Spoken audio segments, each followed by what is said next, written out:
Real news में आप सभी का स्वागत है। मैं हूं चंदन जायसवाल। चारा घोटाले से जुड़े डोरंडा कोषागार से अवैध निकासी मामले में बिहार के पूर्व मुख्यमंत्री लालू प्रसाद यादव दोषी करार दिए गए हैं, लेकिन लालू यादव की अधिवक्ता ने लालू के स्वास्थ्य का हवाला देते हुए लालू यादव को रिम्स में रखने का आवेदन दिया था, जिसे कोर्ट ने स्वीकार कर लिया है। यानी लालू प्रसाद यादव को फिलहाल रिम्स में पेइंग वार्ड में ले जाया गया है, जहां इनका इलाज भी किया जाएगा। बता दें कि चारा घोटाले से जुड़े डोरंडा कोषागार से अवैध निकासी मामले में बिहार के पूर्व मुख्यमंत्री लालू प्रसाद यादव दोषी करार दिए गए हैं। सीबीआई के विशेष जज एसके शशि की अदालत ने लालू प्रसाद यादव को दोषी करार दिया है। 21 फरवरी को लालू यादव के सजा के बिंदुओं पर सुनवाई होगी, यानी 21 फरवरी को सजा सुनाई जाएगी। पूर्वी चंपारण जिले के ढाका रजिस्ट्री ऑफिस परिसर में अपराधियों ने घुसकर एक व्यक्ति को गोली मारकर हत्या कर दी। बताया जा रहा है कि जमीन की रजिस्ट्री कराने के लिए दफ्तर आया था और इसी बीच पहले से घात लगाए अपराधियों ने दिन दहाड़े गोली मारकर हत्या की घटना को अंजाम देने के बाद फरार हो गया, जिसके बाद इलाके में सनसनी फैल गई। घटना के संबंध में मिली जानकारी के मुताबिक कुंडवा चैनपुर थाना क्षेत्र के गोडगांवा गांव के रहने वाला वरुण सिंह एक जमीन के रजिस्ट्री के लिए ढाका रजिस्ट्री ऑफिस आया था। वे अभी ऑफिस के बाहर ही थे कि पैदल चलकर आए 3 हथियारबंद अपराधियों ने वरुण पर ताबड़तोड़ फायरिंग चलानी शुरू कर दी, जिससे पहले कि वरुण को समझ में पाते अपराधियों की कई गोलियां उनके शरीर को छली कर चुकी थी। वरुण सिंह की मौके पर ही मौत हो गई। फिर अपराधी हथियार लहराते मौके से फरार हो गए। स्थानीय थाना की पुलिस सूचना के बाद मौके पर पहुंची और शव को कब्जे में लेकर पोस्टमार्टम के लिए भेज दी है। अपराधियों की गिरफ्तारी के लिए छानबीन की जा रही है। यहाँ से एक लड़का रहता है दवा के दुकान पे, मेरा भतीजा बीपी सिंह वही फोन किया है। दवा के दुकान पे ही रहता है? हाँ सर। बीपी सिंह उनका भतीजा है, अपना भतीजा है? नहीं, हम लोग अब गाँव का है, मतलब ये मेरा घर है, उनका घर पड़ोसी है राजपूता, वो भी फोन किया है जी। वही गाँव में फोन किया था, हम लोग दौड़ के आए हैं। तक हम तो उनको चाचा का लड़का है, तो पापा बताएंगे, उनका भाई समझेंगे। हम लोग तो अपने खेती बाड़ी के देख रहे हैं, पूरा हाथ में गोबर उबर लगा हुआ, खेत में से भाग गया है। जिस भर्ती में है उसी भैंस में भागे हुए हैं। मोतिहारी महोत्सव आयोजन समिति द्वारा भारत रत्न स्वर्गीय लता मंगेशकर की संगीतमय श्रद्धांजलि कार्यक्रम का आयोजन शहर के नगर भवन में किया गया। इस कार्यक्रम में जिलाधिकारी शीर्षद कपिल अशोक, सदर अनुमंडल पदाधिकारी सौरभ सुमन यादव ने स्वर्गीय लता मंगेशकर की तैलचित्र पर श्रद्धा सुमन पुष्पांजलि अर्पित किया। इस दौरान शहर के मशहूर संगीतकारों ने लता जी के गाने को गाकर श्रोताओं का मन मोह लिया। जिलाधिकारी शीर्षद कपिल अशोक की अध्यक्षता में गांधी मैदान में जिला प्रशासन के तत्वाधान में प्रयास के तहत एक नई पहल कार्यक्रम का शुभारंभ किया। मोतिहारी जिले के विभिन्न खुले स्थानों में प्रतियोगिता की तैयारी करने वाले सभी प्रतिभागियों को उचित मार्गदर्शन देने के लिए एक ओपन प्लेटफॉर्म मुहैया कराने के लिए जिला प्रशासन ने एक नई पहल कार्यक्रम की शुरुआत की है। इस कार्यक्रम में प्रतियोगिता परीक्षा की तैयारी करने वाले सैकड़ों प्रतिभागियों ने भाग लिया और इनकी समस्याओं के समाधान के लिए जिलाधिकारी ने संबंधित पदाधिकारी को आवश्यक दिशा निर्देश दिए। इस दौरान जिलाधिकारी ने कहा कि मोतिहारी शहर में गांधी मैदान और एसएमएस कॉलेज मोतिहारी में प्रतियोगिता परीक्षा की तैयारी के लिए प्रतिभागी को मूलभूत सुविधा उपलब्ध कराई जाएगी। शौचालय, पानी, बरसात के दिनों और गर्मी के दिनों में समुचित व्यवस्था की जाएगी।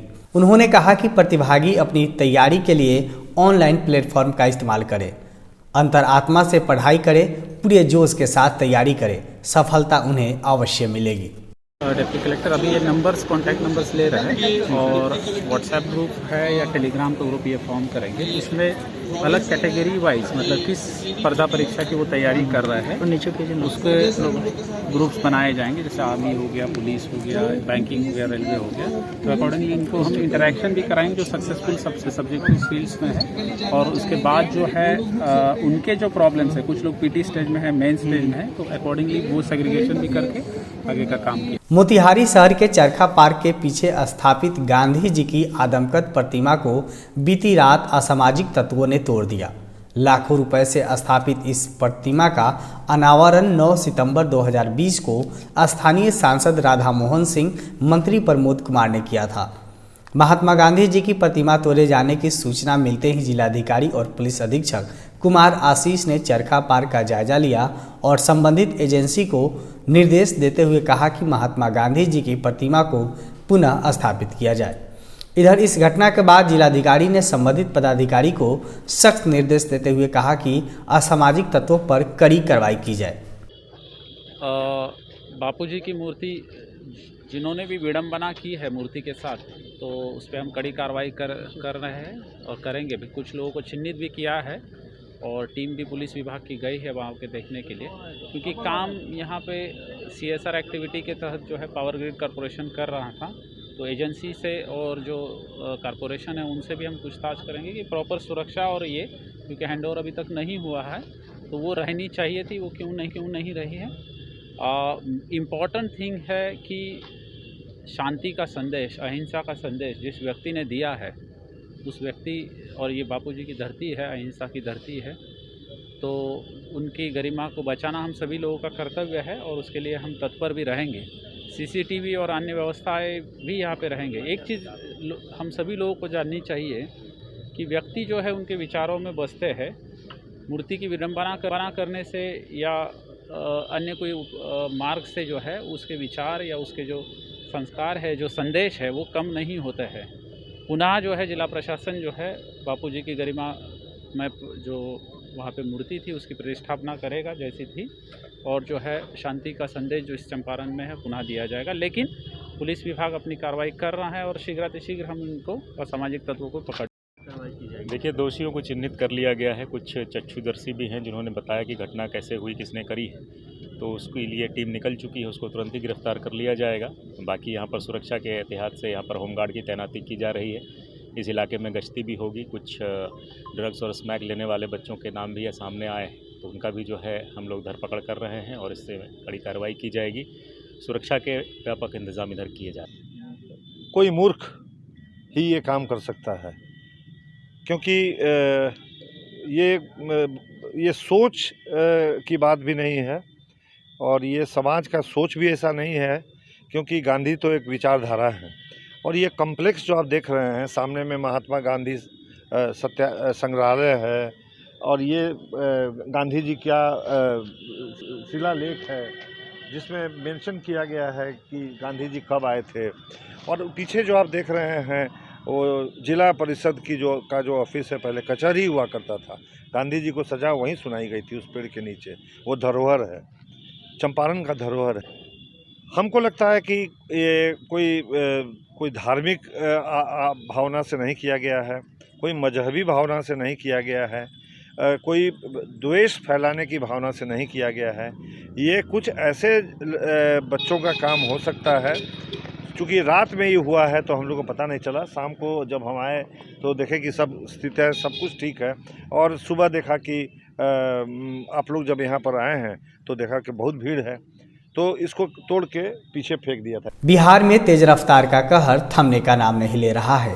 ताज़ा मामला सुपौल जिले के भीमपुर थाना क्षेत्र के अनंत चौक के पास की है, जहां बस और ट्रक की सीधी टक्कर हो गई, जिसमें 32 लोग जख्मी हो गए, जबकि एक की मौके पर मौत हो गई, जिसकी पहचान बस के खलासी के रूप में हुआ है। आपको बता दें कि NH57 पर सड़क के एक हिस्से में निर्माण कार्य चल रहा है, जिसके कारण वहां वन वे ट्रैफिक चल रही थी। इसी वजह से कि दोनों ओर से जाने वाली गाड़ियां एक तरफ की सड़क से चल रही है। इसी दौरान तेज रफ्तार बस और ट्रक में सीधी टक्कर हो गई। वो सीतामढ़ी से एक बस जा रही थी सिलीगुड़ी की तरफ, और उधर से एक ट्रक जिसमें माल लोड है वो अपोजिट डायरेक्शन में, मतलब मुजफ्फरपुर के तरफ ये जा रही थी, और इसी दोनों में टक्कर हो गया। और इसमें टक्कर हो गया तो लोगों का कहना है, जो और भी चालक हैं उनका कहना है कि बस की स्पीड बहुत अधिक थी, और चूँकि NHI का काम चल रहा है और NHI के काम में उसको रोक दिया जाता है, और एक ही रोड था आने जाने के लिए, एक ही लाइन चालू था, एक ही लाइन चालू था, तो दोनों तरफ से डायरेक्शन जो था हमारा NHI में आदान मूवमेंट था, और इस चक्कर में आमने सामने से टक्कर हो गई। अभी तक जो सूचना है कि 25 लोग इंजोर्ड हुए हैं, 10 लोगों को DMCH जो गंभीर स्थिति में थे अपने आप में, तो उनको हम लोग रेफ़र करवा दिए हैं। और लगभग 11 लोग नरपतगंज में है, 3 लोगों को फारबिसगंज रेफ़र किया गया है। अभी तक 32 लोग आए हैं। कितने लोगों को रेफ़र किया गया है? 14 लोगों को लगभग रेफर कर दिया गया है, कहाँ किए हैं? जिसमें 8 लोग DMCH, जी। फिर फारबिसगंज भी गया है 6 लोग। कितने लोगों की मौत हुई है? 1 लोगों को मुंगेर तारापुर शहीद स्मारक और शहीद पार्क में शहीदों के आदमकद प्रतिमा का वीडियो कॉन्फ्रेंसिंग के माध्यम से मुख्यमंत्री नीतीश कुमार ने लोकार्पण किया और जनता को समर्पित किया। कार्यक्रम के उद्घाटन के मौके पर मुख्यमंत्री ने 2 बड़ी घोषणाएं की है। पहला, 15 फरवरी को प्रत्येक वर्ष तारापुर शहीद दिवस को राजकीय सम्मान और शहीद दिवस घोषित किया और तारापुर में राजकीय सम्मान समारोह के साथ मनाए जाने की घोषणा की। और दूसरा, शिक्षा विभाग के द्वारा इस पाठ्यक्रम में भी शामिल करने की बात कही है। आपको बता दें कि मुंगेर जिले के तारापुर 15 फरवरी 1932 को ब्रिटिश हुकूमत द्वारा भीषण नरसंहार के लिए प्रसिद्ध है। आज़ादी के दीवाने 34 वीरों ने ताजपुर थाना भवन पर तिरंगा फहराने के संकल्प को पूरा करने के लिए सीने पर गोलियां खाई थी और वीर गति को प्राप्त हुए थे, जिसने मात्र 1300 को ही पहचान हो पाई थी, जिसको लेकर आज तारापुर शहीद दिवस के मौके पर शहीदों को याद में बने शहीद स्मारक पार्क सहित शहीद स्मारक पे लगे आदमकद प्रतिमा का वीडियो कॉन्फ्रेंसिंग के माध्यम से लोकार्पण किया गया। वहीं इस मौके पर लोगों ने तारापुर में शहीद वीरों की वीरता को याद करते हुए अपनी श्रद्धा सुमन अर्पित किया। मैं आज बहुत ही गौरवान्वित महसूस कर रहा हूँ 2 कारणों से। पहला ये कारण है कि इसमें पहला शहीद विश्वनाथ सिंह मेरे ग्रामीण थे, ये गर्व का बात है। दूसरा, आज से लगभग 22 साल पहले इसमें एक नया जोश भरने का काम हम लोगों ने किया था, जिसमें मैं खुद शामिल था और हम उस समय के तत्कालीन SP ध्रुव नारायण गुप्ता जी थे। शुरुआत वहीं से हुई जिसमें कि ये आज इस रूप में आ सका था।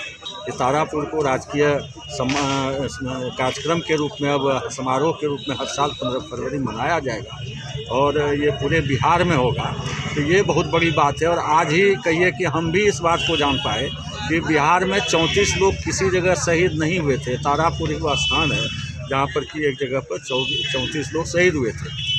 हम एक लाइन और आपके माध्यम से कहना चाहेंगे कि बांका जिला के 2 व्यक्ति यहाँ पर शहीद हुए हैं, एक रामचुआ गांव के महिपाल सिंह जी और एक छतरहार के शहीद विश्वनाथ सिंह। लेकिन दुर्भाग्य ये था कि इन दोनों शहीदों का नाम पटना तक में है शहीद स्तंभ पर, लेकिन बांका जिला के शहीदों में इनका नाम बांका जिला के रिकॉर्ड में नहीं था। और खुशी इस बात की है कि वहाँ पर जो ये पूर्व हमारे राज्यसभा सदस्य और सांसद जनार्दन यादव जी ने जब इस बातों को लाया, तो हाल के 5 वर्ष पहले ही इन लोगों का नाम अब बांका के रिकॉर्ड में। ये बहुत सौभाग्य की बात है, हमारे माननीय मुख्यमंत्री जी ने ये हम सबको तोहफा दिया गया। ये बहुत ही समझिए तारापुर वासियों के लिए खुशी का आज दिन है, खुशी का लम्हा है। हम उनके बहुत शुक्रगुजार हैं। तो बहुत खुशी का दिन है यहाँ के वासियों के लिए, बिहार के वासियों के लिए, क्योंकि ये जो शहादत जो दिया गया था देश को आज़ाद करने के लिए, ये एक गुमनामी सा हो गया था। आज जो है उनकी सच्ची श्रद्धांजलि दिया गया, उसका यहाँ स्टैचू लगाया गया। और सबसे बड़ा धन्यवाद देंगे हमारे माननीय मुख्यमंत्री नीतीश कुमार जी को, माननीय उप मुख्यमंत्री तारकेश्वर प्रसाद सिंह जी को, और माननीय लोकल विधायक राजीव सिंह एवं माननीय पंचायत राज्य मंत्री सम्राट चौधरी जी को, और यहाँ के विप्लव जी को, और यहाँ के तारापुर के सक्रिय जनता के अथक प्रयास से ये एक जो समारोह सिवान सदर के फुलवरिया ग्राम में KDITI में लावा कंपनी के द्वारा कैंपस प्लेटफॉर्म का आयोजन किया गया। लावा इंटरनेशनल लिमिटेड नोएडा से मानव संसाधन प्रबंधक श्री अश्वनी जायसवाल के द्वारा 108 पदों में 75 हुनरमंद युवाओं को रोजगार के लिए चयनित किया गया। कंपनी के द्वारा ऑफर लेटर पाकर अभ्यर्थियों के चेहरे पर मुस्कान नजर आई। आपको बता दें कि KDITI द्वारा रोजगार मेला का आयोजन किया गया था, जिसमें जिले भर से ITI पास युवा रोजगार के लिए पहुंचे थे। इस दौरान KD-ITI के प्राचार्य अरविंद कुमार ने बताया कि KD-ITI धीरे धीरे रोजगार का पर्याय बनता जा रहा है, जहां ITI को कोर्स पूरा होते ही संस्थान के द्वारा रोजगार के अवसर उपलब्ध करा दिए जाते हैं। रोहतास जिले के भदोखड़ा गांव में दहेज के लिए ससुराल वालों ने एक विवाहिता की हत्या कर दी। परिजनों ने गला दबाकर हत्या की आशंका व्यक्त की है। घटना की सूचना पर पहुंची पुलिस ने 100 के आसपास से तार रस्सी के साथ कई आपत्तिजनक सामान को बरामद किया है और मृत महिला के गले से रस्सी का निशान भी पाया है। इधर इस घटना के बाद पुलिस ने 100 को कब्जे में लेकर पोस्टमार्टम के लिए सासाराम सदर अस्पताल भेज दिया। आपको बता दें कि बाघा खोह की रहने वाली महिला की शादी 8 महीने पूर्व जून 2021 में भदोखड़ा के रॉकी गुप्ता के साथ हुई थी। परिजनों ने आरोप लगाया है कि शादी में भरपूर उपहार और दहेज दिया गया था, लेकिन उसके बाद भी मोटरसाइकिल के लिए लगातार प्रताड़ित किया जा रहा था। 2 दिन पूर्व भी लड़की ने खुद अपनी मां को फोन कर अपने साथ हो रही प्रताड़ना की शिकायत की थी। घटना के बाद पुलिस मामले की जांच कर रही है।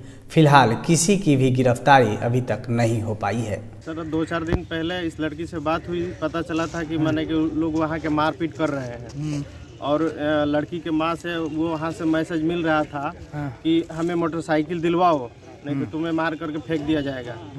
बार बार धमकियाँ मिल रही थी और उसको मैंने कल यानी 14 तारीख को पता चला 4 बजे 4:30 बजे के आसपास कि वो लड़की मर गई।